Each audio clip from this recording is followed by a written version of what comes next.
And to illustrate this problem, I think it's a psychological problem about human beings, about what turns us on. And to illustrate it, I think it's probably best for me to talk about how it worked for me when I first got into my research.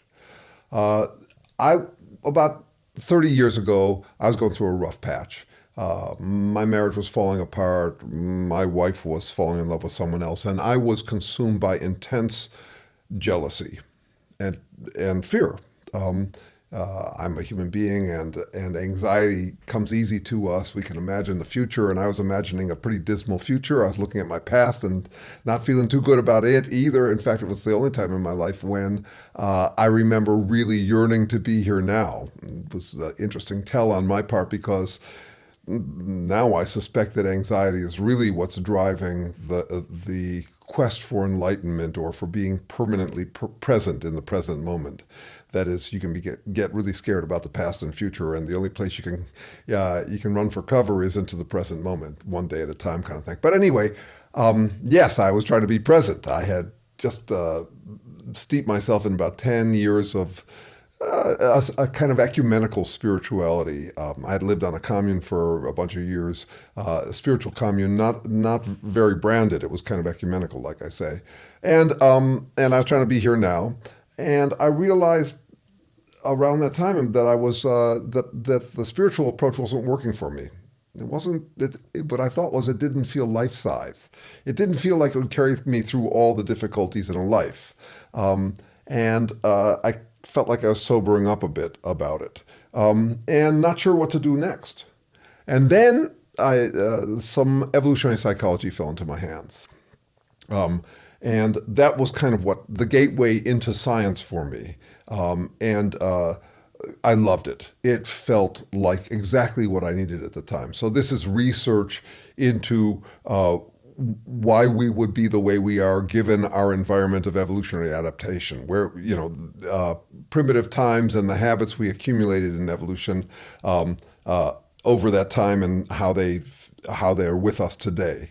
So in a way, it was making me feel more human. Don't panic, it's organic came to mind around that time. The transition was I became a Darwinist, and by which I meant the Tao, spiritual, and Darwin. But of all the spiritualities, the Tao is probably the most grounded.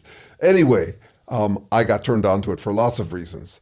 One was the wealth of ideas. There were so many ideas. So I felt like a spectator sports fan who knew all the players and knew all the theories and was excited by this marketplace of ideas and the competition within it. And that gladiatorial spirit that I've noticed in myself over the decades. I'm a bass player in bands, and there's a way in which we're bringing our arsenal to the forum for gladiatorial bravado anyway, a sense of satisfaction that comes from being among the players, among the good players, to wow fellow musicians, that sort of thing, or to wow audiences.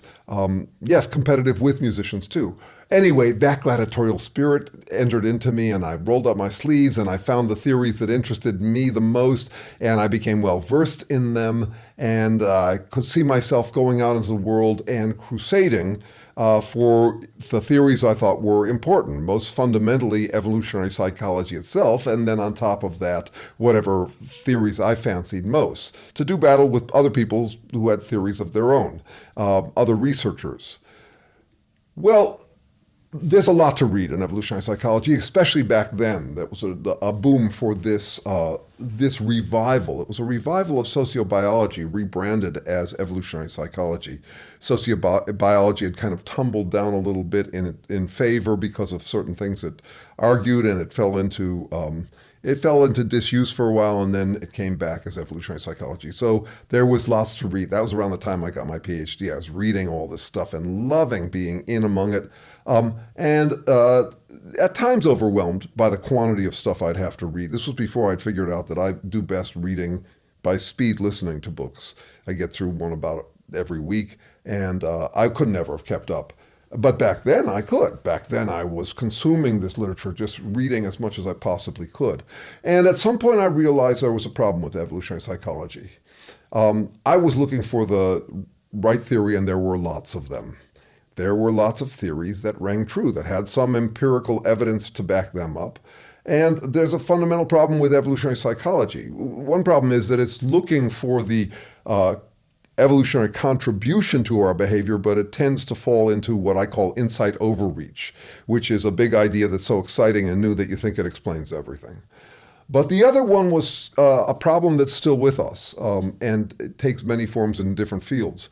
You could say it's the core, they have a name for it actually. It's called the adaptationist program. The adaptationist program is the assumption that with mutations, anything useful could have evolved, and would have evolved. So you can really basically explain anything you want, simply by it being useful and taking it on faith that with enough time and with random mutation, natural selection would result in these. At its most, at its boldest, it would be a claim that you don't have anything to explain. You don't have to explain the existence of useful behaviors or useful adaptations because, evolution solves it. It's its own kind of faith. And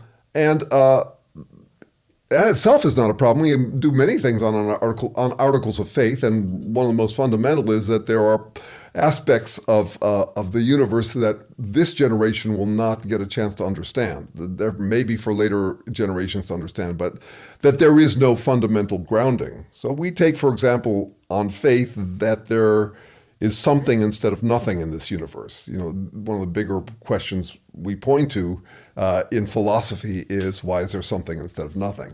So we take that on faith. So there's nothing wrong with taking things on faith, but there was something about this faith that was beginning to feel shaky, and it was that it felt kind of non-falsifiable. If you point to a useful trait or behavior or tool or artifact, something that organisms use, it is explained by natural selection. Natural selection explains it all. At its boldest, you could say that natural selection is as good as a designer. It's created all these smart designs, but it does so without intention. One of the classic books in this literature I was reading at the time is called The Blind Watchmaker, about evolution, referring to natural selection as a blind watchmaker. This is by Richard Dawkins. Blind or not, the watchmaker's trying to make watches, right? So that treatment of natural selection was beginning to bug me. But I was still enjoying the excitement of being out there, rolling up my sleeves and digging in and feeling smart. One of the things about those books I was reading back then is that they made me feel like I was smart.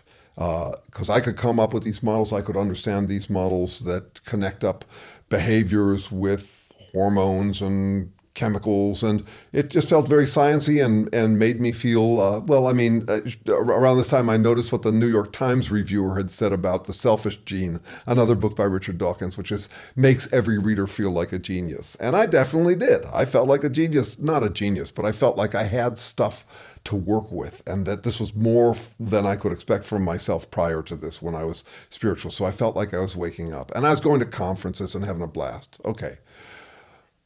But I also had recognized by this time that there was something about it that felt loose. So I went to complexity theory, which is also just coming into its own.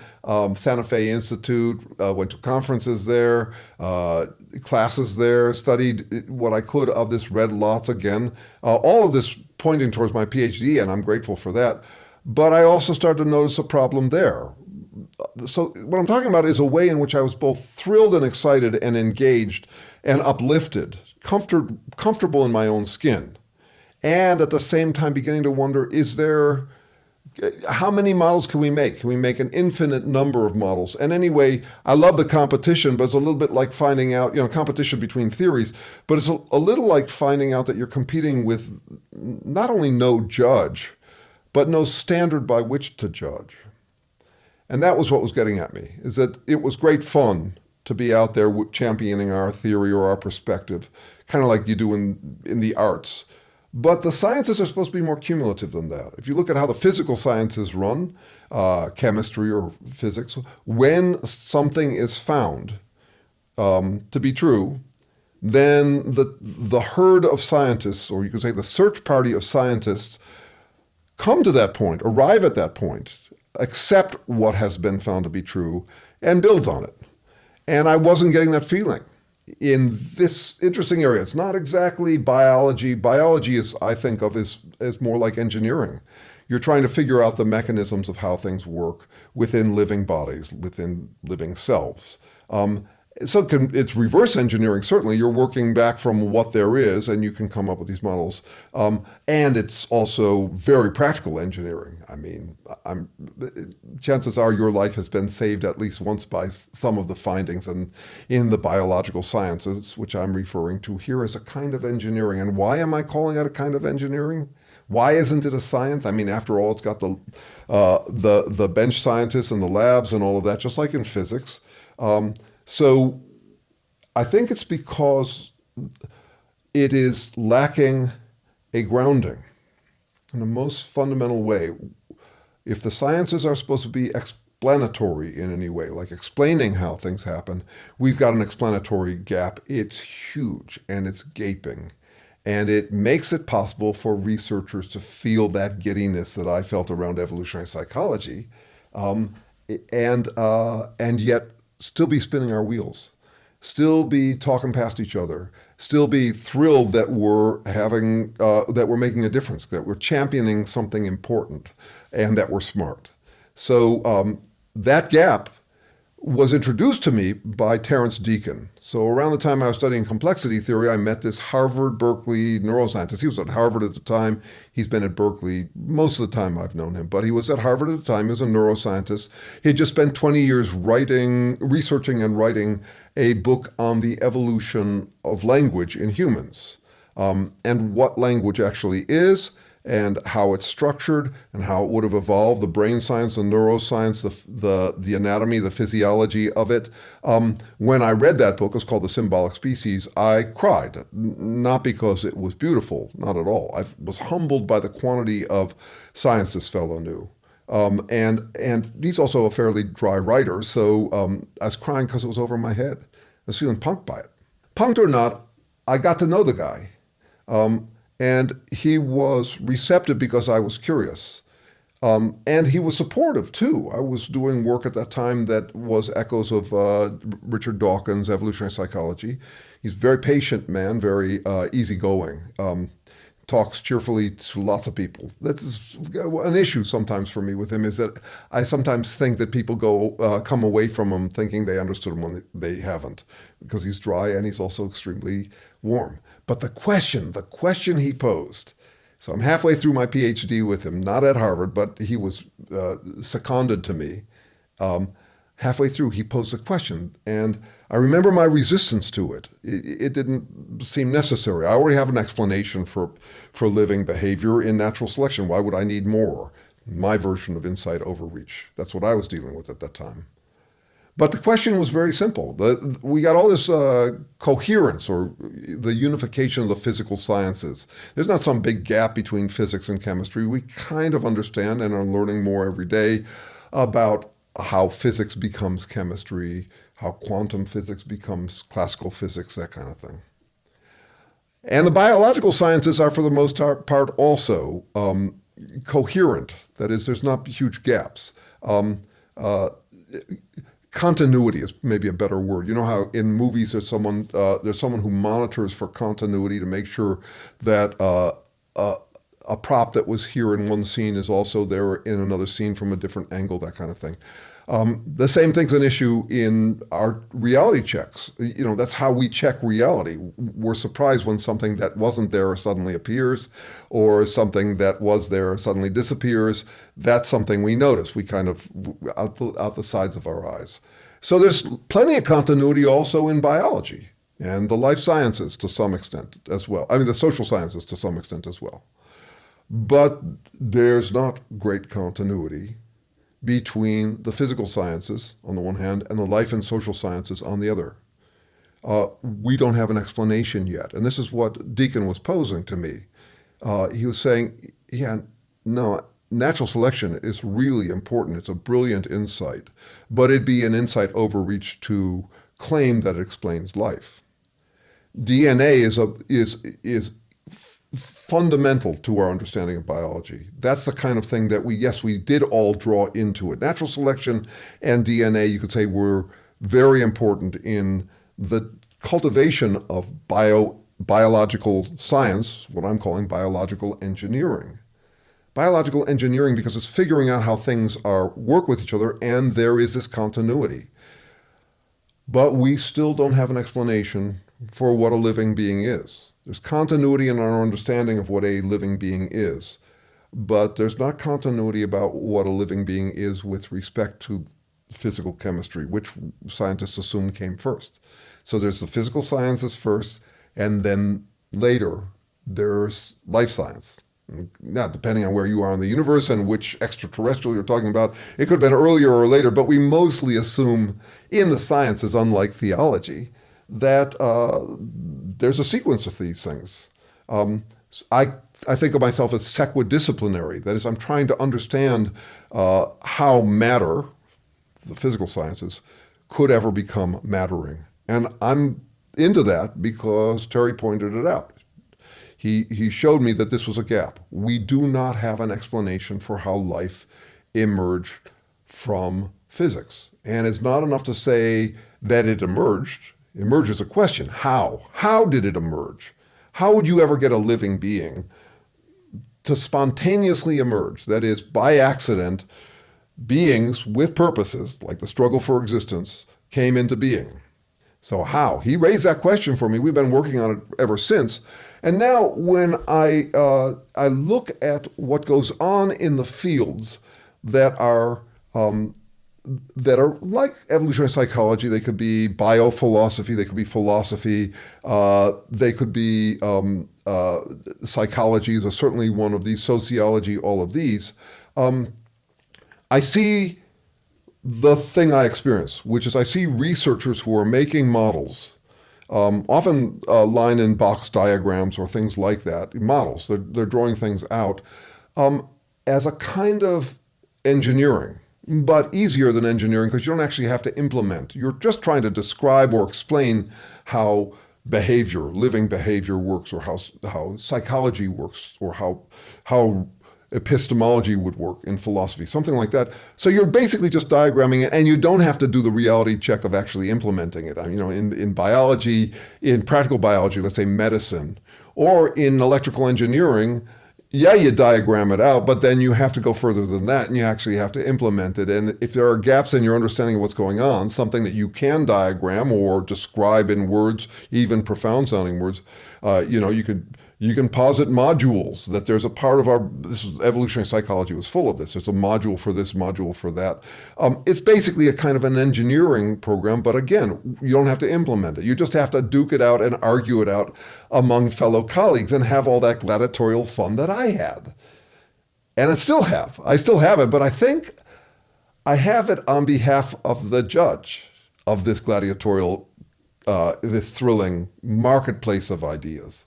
I'm advocating for the judge in this respect. Remember, I said, I don't think we have a way of deciding which theory is better than which, other than popular opinion, other than the fads that come and go. The fads like sociobiology, in favor, then out of favor, then back in favor, but rebranded as evolutionary psychology. Determinism, free will, this kind of stuff. We go back and forth on these things, and popular opinion shifts this way and that.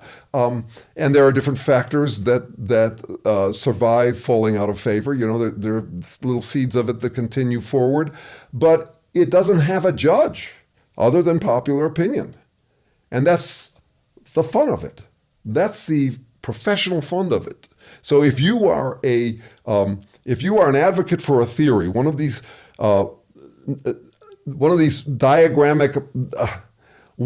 theories or models of how behavior works, if you're one of their advocates with your model, and it describes to some extent behavior, but then all these theories they're all inspired by behavior, but kind of impressionistically. You diagram this module that does this thing or does that thing. And you feel excited, you're getting grants, and you're in the news. It's the same thing as in social media. It's the same thing actually as religion and in politics as well. The sciences are supposed to be more grounded than that. That's my aim for them anyway. They have to be, my sense of them is that they're a campaign to find natural explanations for all natural phenomena. Who knows how far we'll get? We might blow ourselves up before we get much further. Who knows? But that's the campaign. And to do that, you certainly would need what's missing most, which is an explanation for the natural phenomena of chemistry somehow becoming alive, living beings. And that may sound like magic, but I'm arguing exactly the opposite. You actually need a strictly physical chemical model for how, by accident, purpose should come into being. And lacking that explanation, we are doing real damage to the world because we don't have grounded theories. So the theologically inclined, the religious and spiritual, will scoff at the absurdity because we have no explanation for how mattering or selves and trying emerge from physical chemistry. You can say selves in the struggle for existence. They are obviously natural phenomena. Okay, physical chemistry, obviously natural phenomena. We're grounded in those two things, but they aren't grounded with each other because we don't have an explanation yet for how physical chemistry could become what I think of as selves making functional interpretive effort. And all four of those elements belong in there. They all pop out together. That is, there's no living being with three of them. Effort is the struggle for existence. Functional basically means useful, good, better, worse, normativity. So I'm operating on the assumption that nothing is good or bad for chemistry.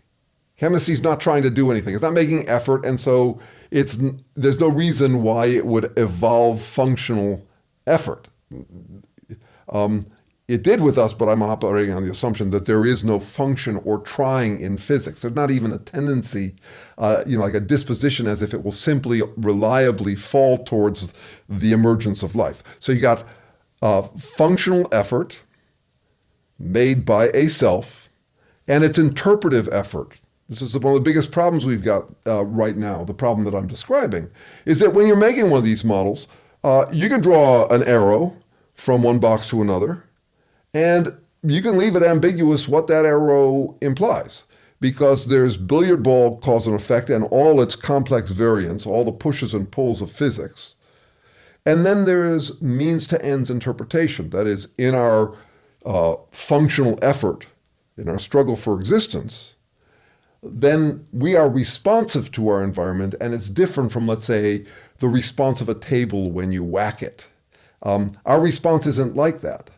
And it keeps us alive. So I summarize what has not been explained from physical chemistry yet as work that works to keep a chemical system working in its workspace.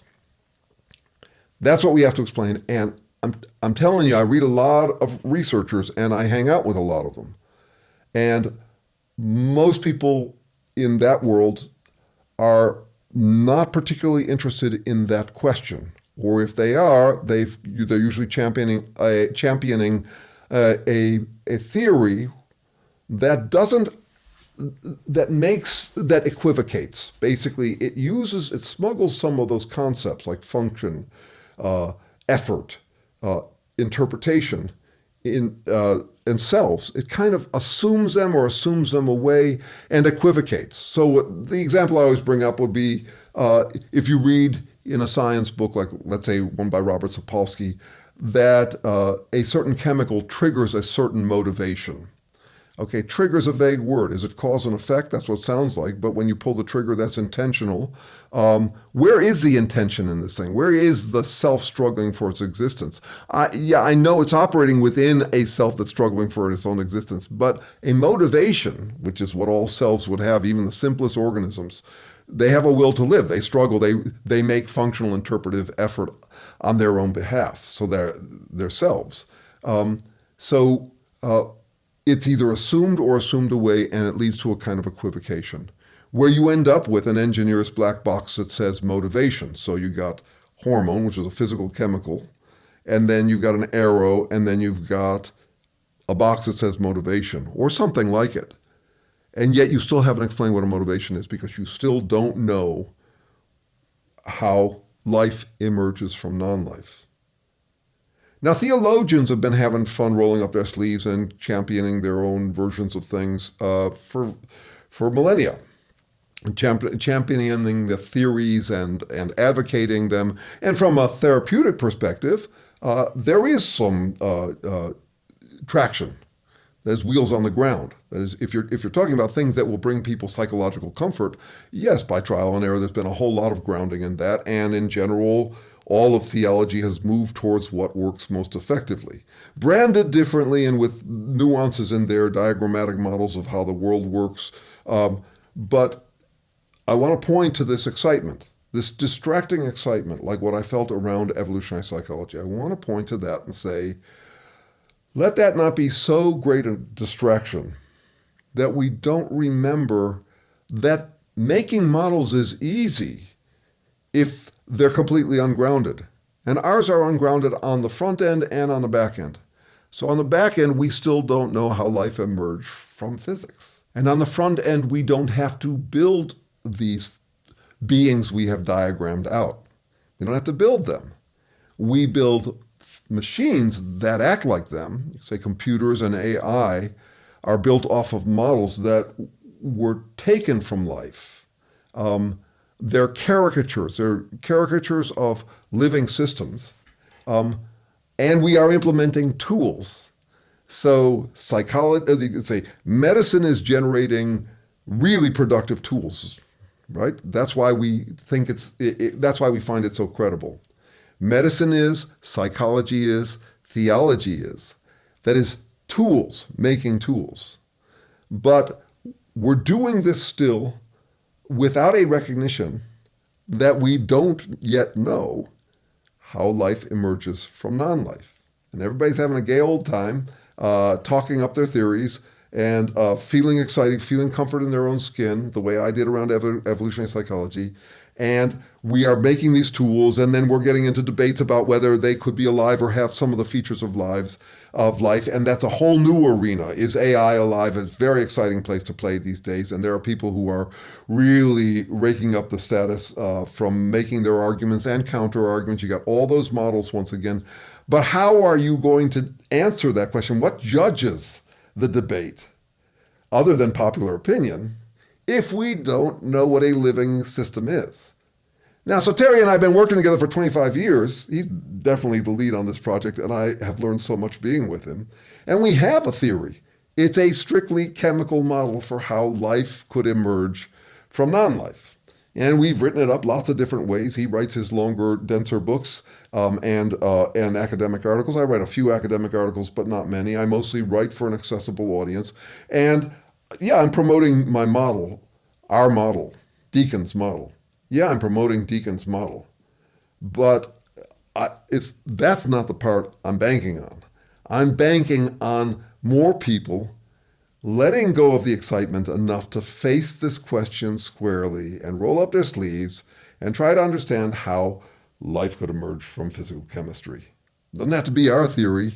You can't work in science without the high probability that you will have spent your whole life barking up the wrong tree. You know, science is a search party. We don't assume that everybody's going to get it right. So I'm not selling my theory. I think it nails it, personally. I think it actually explains what selves and trying really are. And then our theory goes all the way up to the levels where I do most of my writing, which is it's psychology, it's sociology, it's politics. Hell, my last book was called What's Up with Assholes? It's psychoproctology. I derive my work from that. And I take it in one direction and someone else might take it in a different direction. But at least mine is grounded in a hunch, a possible hunch for how life could emerge from physics. And without it, you got this grand old debate that goes on with a judge absent other than popular opinion. And you've got all these speculations and all these controversies and no way to decide them. So I hope you get interested in this question. How does mattering emerge from matter? How do you ever get life in the first place? Starting with the simplest possible life, how would you get life anywhere in the universe? What would be signs of life? But what's the process by which physical chemistry, which is not trying to do anything, becomes selves that are struggling for their own existence?